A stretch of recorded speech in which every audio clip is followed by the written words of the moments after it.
O Jornal Fluminense tem o prazer de conversar hoje com uma das pessoas que tem em Brasília hoje um maior relacionamento em nome do Rio de Janeiro, Gutenberg Fonseca, que é secretário de governo do governador Witzel, e vamos conversar num ambiente que ele conhece muito, que é esse legado olímpico hoje aqui no campo de golfe olímpico da Barra da Tijuca. Gutenberg, primeiro falar dessa conexão Rio-Brasília. A gente tem sentido que o fato de ter um presidente do Rio, um presidente da Barra da Tijuca, um senador do Rio, um vereador do Rio, isso dá uma musculatura muito grande dentro da história a esse momento especial para o Rio de Janeiro.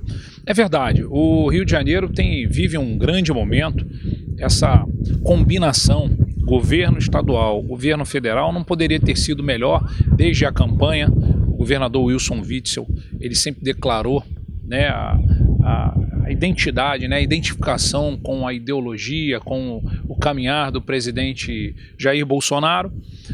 E aí a gente vem tendo uma grande oportunidade, porque o presidente que é daqui do Rio de Janeiro, né, apesar de ele ter nascido em São Paulo, ele veio para cá jovem. A base eleitoral dele foi no Rio, os mandatos conquistados foram no Rio. Todos aqui no Rio, exatamente.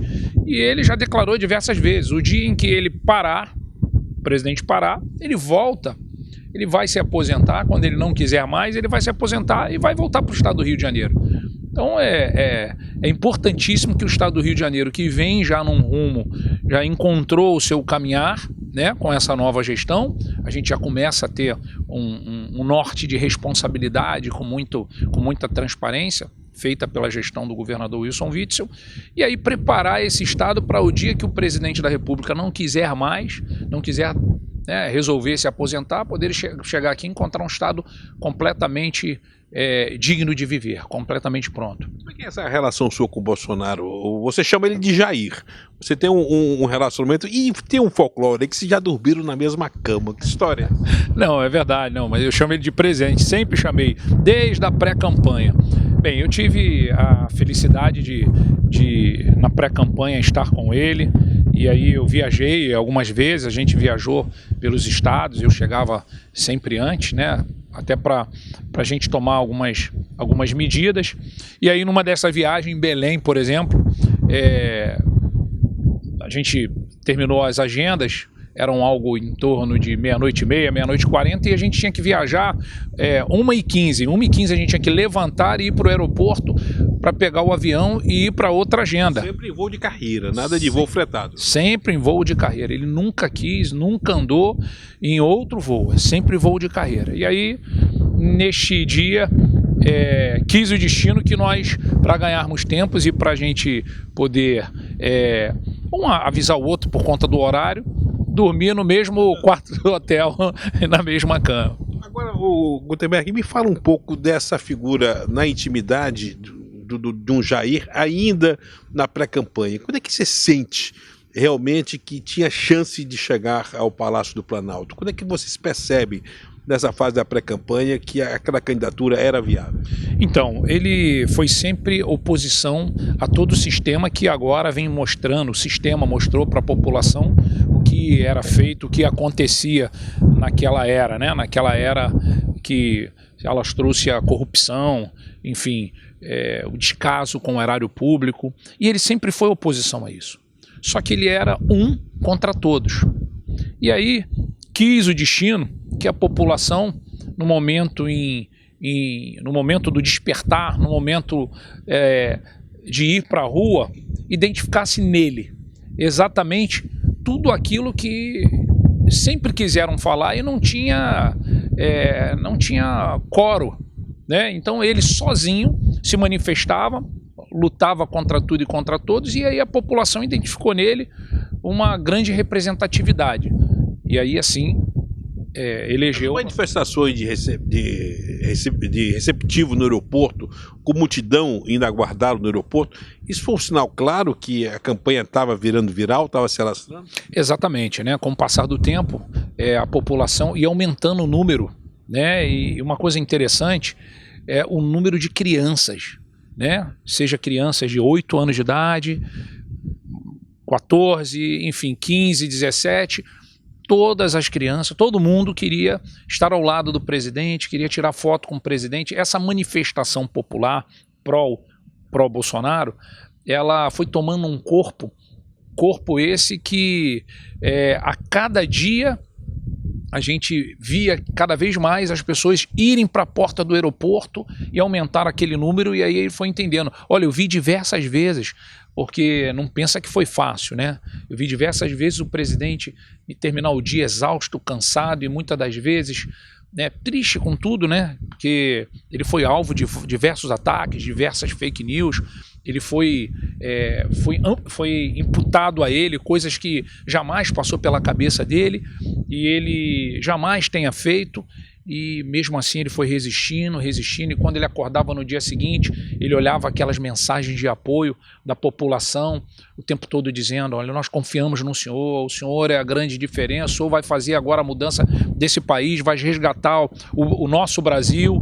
Isso sempre alimentou, isso sempre foi o combustível de fazer continuar caminhar cada vez mais. Eu queria pensar dois exemplos, porque você faz a pré-campanha, participa ativamente da pré-campanha do Jair, inclusive coordena o lançamento daquele livro do Flávio, em cima, que foi um sucesso em termos e um marco na campanha, e você também apostou num candidato que não passava e não pontuava nas pesquisas, sempre abaixo de 3%, que era o Wilson Witzel. Como é que é esse olhar de publicitário? Você é publicitário, você é um marqueteiro, um homem de marketing. Como é que é a sua gestão em perceber e olhar além do horizonte? Bem, primeiro a questão do livro, né? O livro Jair Messias Bolsonaro, Mito ou Verdade. Num certo momento da pré-campanha, e aí conversando com hoje o senador Flávio Bolsonaro, apontava na pesquisa que a população que tinha dúvida, a dúvida era por conta de não conhecer o candidato Jair Bolsonaro naquele momento. Então foi mais do que oportuno criar-se o livro para as pessoas poderem conhecer, entender um pouco mais. Uma rotina de coerência na vida política. Exatamente, e ver a história, ver tudo aquilo que ele passou, isso com fotos, com fatos reais. E aí foi quando, Flávio, vamos fazer o livro, vamos lançar o livro, você vai atrás do teu pai, você começa a escrever, você começa a buscar, traz para cá, para dentro, e a gente tinha ali uma equipe, uma estrutura pronta, que a gente vai preparando e vai fazendo o livro. E aí sim, conseguimos lançar o livro Jair Messias Bolsonaro, Mito ou Verdade, que aquele que ainda não leu, se puder ter a oportunidade, vá buscar, porque tem histórias maravilhosas, histórias de muita luta, histórias de sucesso, que hoje, quando você vê as coisas acontecendo, você vê nesse livro e entende o motivo de tanta garra, de tanta dedicação ao povo, de tanta crença em que esse país vai mudar. E o caso do Witzel, quando você aposta numa candidatura que ninguém tinha e achava que não era viável? Então, naquele momento a gente tinha o presidente da República, nós tínhamos um senador e nós tínhamos toda uma estrutura de um partido que começava aqui, que era o PSL, em prol do presidente. Então a gente estava focado nisso. Quando surge a possibilidade de termos um governador alinhado à ideologia, alinhado às questões que o presidente sempre vinha pregando. E o um juiz federal, né? Quer dizer que no momento que a questão de ser da magistratura era um peso. Verdade, verdade, porque o ex-juiz federal, ele tinha tudo aquilo e tem aquilo que a população precisa, né, para mudar definitivamente aquele sistema passado, aquela coisa que machucou muito a população. E aí, por esse alinhamento, foi quando a gente definiu de que seria a melhor opção para o estado do Rio de Janeiro, e o que vem mostrando agora com toda essa gestão. Os dois têm um elo comum, que terem duas primeiras damas carismáticas, tanto o presidente como o governador. Qual o papel dessas duas primeiras damas, tanto a nível federal como a nível estadual, em amenizar e trazer doçura a esses dois gestores? Ah, verdade. O pilar de sustentação todos são delas, né? É impressionante. Tanto pelo presidente, que a dona Michele, ela sempre foi muito humana, muito dedicada, né? O olhar dela sempre foi um olhar população. E a nossa primeira-dama do estado do Rio de Janeiro também, a dona Helena, ela marchou o tempo todo ao lado, e marcha ao lado do governador. Ela, por diversas vezes até hoje, ela, sabe, é o momento do equilíbrio, assim, que muitas das vezes precisa da mulher ao lado, assim, para dizer, ei, preste atenção aqui, olha ali.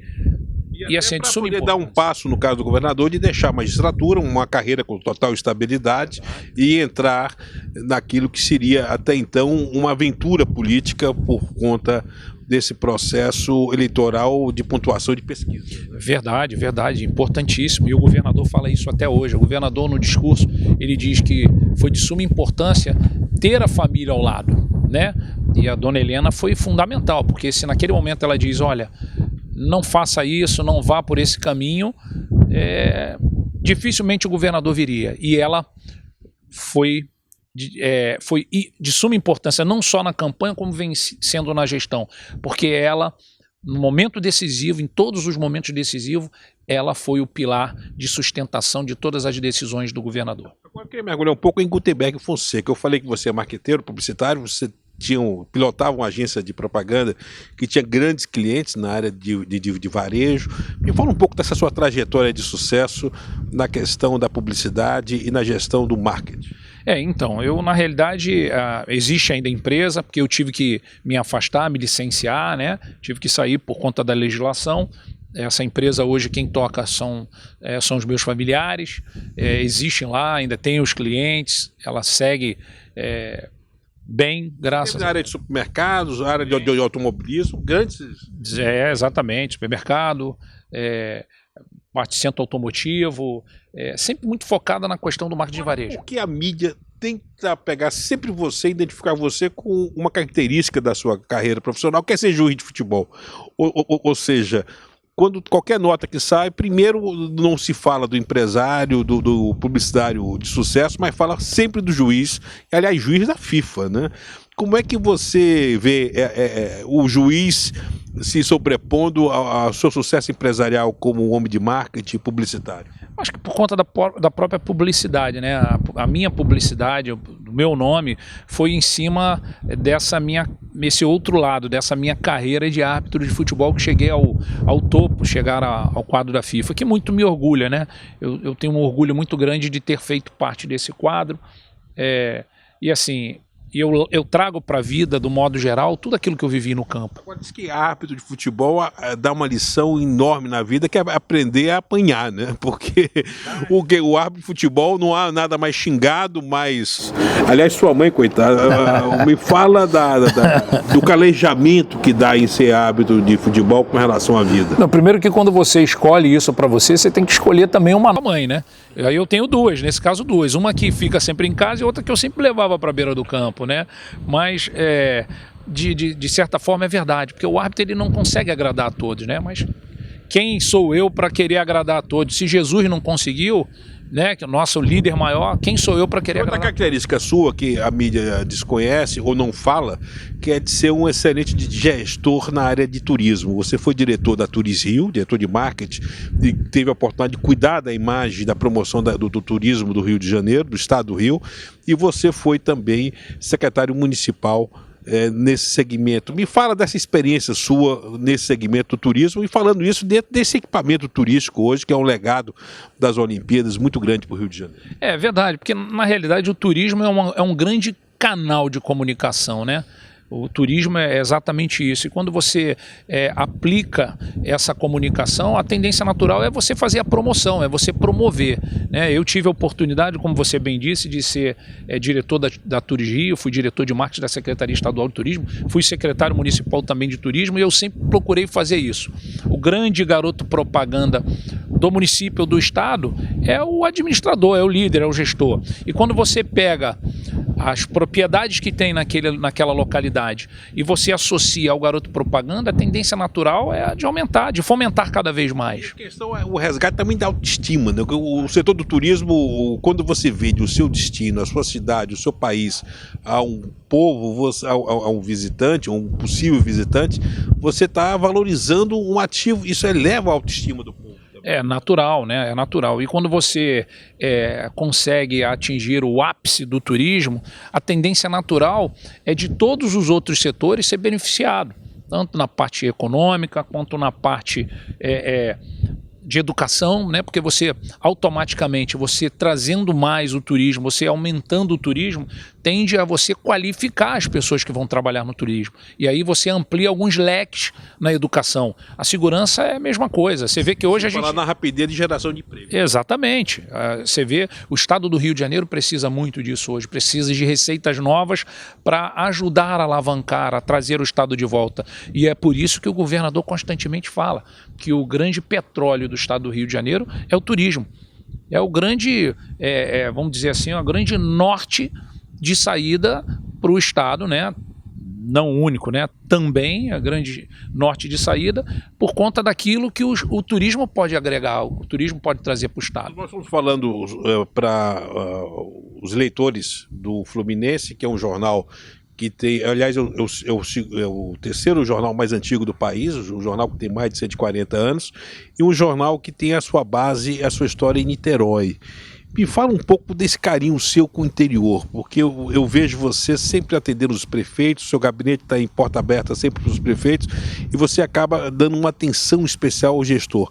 Você acha que o Rio de Janeiro, por ter sido a capital do país, ter sido criado o estado da Guanabara depois da fusão, quer dizer, deixa de ser Distrito Federal, estado da Guanabara, a cidade do Rio tem essa conotação de cidade-estado, acaba prejudicando a percepção do interior, do grande potencial que existe, não só econômico, turístico, do interior de um estado tão rico e tão diverso como o Rio de Janeiro? Sim, é verdade. Eu que sou também gestor público, tive a oportunidade, inclusive, de fazer gestão em alguns municípios, né, pelo interior.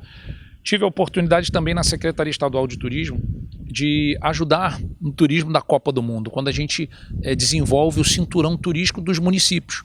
Porque assim, muitas das vezes o turista chega no estado do Rio de Janeiro, né, que a porta de entrada do país é aqui o Rio de Janeiro, e aí ele só conhece a capital porque por muitas das vezes falta a oportunidade de conhecer, de saber que Petrópolis é maravilhoso, de saber que Niterói tem lá...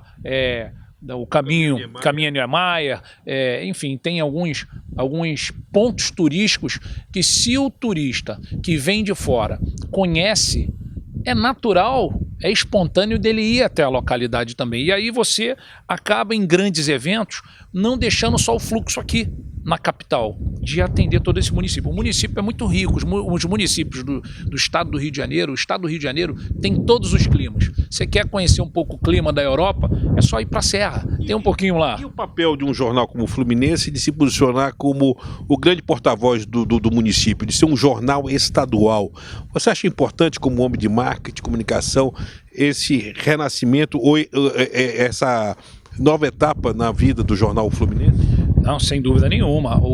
Todo veículo, todo canal de comunicação, neste momento, um momento tão importante, esse espaço democrático da gente poder falar um pouco daquilo que vem acontecendo nos municípios, no estado, é de suma importância. É um papel importantíssimo da imprensa. Mostrar um Rio que a cidade do Rio desconhece. Verdade. Muitas das vezes é esta oportunidade que o carioca, né, que a população tem para saber que existe vida depois do muro dela.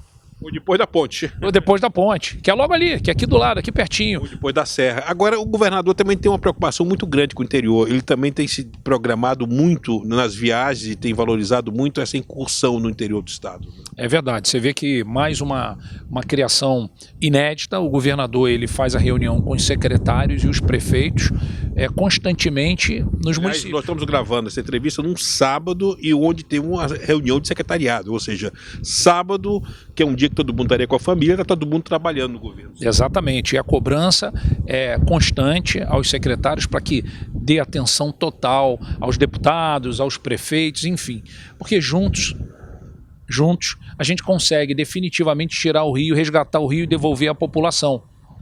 Agora, eu queria que você falasse, para finalizar, a questão dos desafios. Como é que você vê o estado do Rio de Janeiro dentro de 2 anos, por exemplo?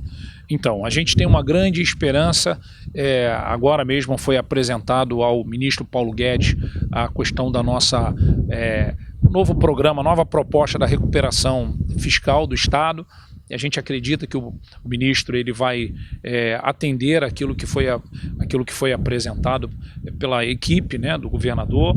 A gente acredita que a questão dos royalties do petróleo vai continuar no estado do Rio de Janeiro, porque qualquer coisa diferente disso é pior ainda para o estado. Enfim, como eu disse anteriormente, quando nós iniciamos a entrevista, o estado do Rio de Janeiro ele começa a ter um norte. A gente começa a ver uma luz lá no final que a gente está seguindo e que, sem dúvida nenhuma, num curto espaço de tempo, que já vem apresentando os números, né, os índices, por exemplo, a questão da segurança, as 3 prioridades que estão no plano do governo do nosso governador Wilson Witzel, que era a segurança, combate à lavagem de dinheiro e corrupção e a reorganização das contas públicas, para a gente avançar em outros quesitos também importantes, como saúde, economia, educação, enfim. Agora o Estado já começa a caminhar sabendo aonde está pisando, porque quando a gente assume, a gente pega um Estado com 8 bi de déficit, pega com 17 bi de arretos a pagar, a primeira preocupação é,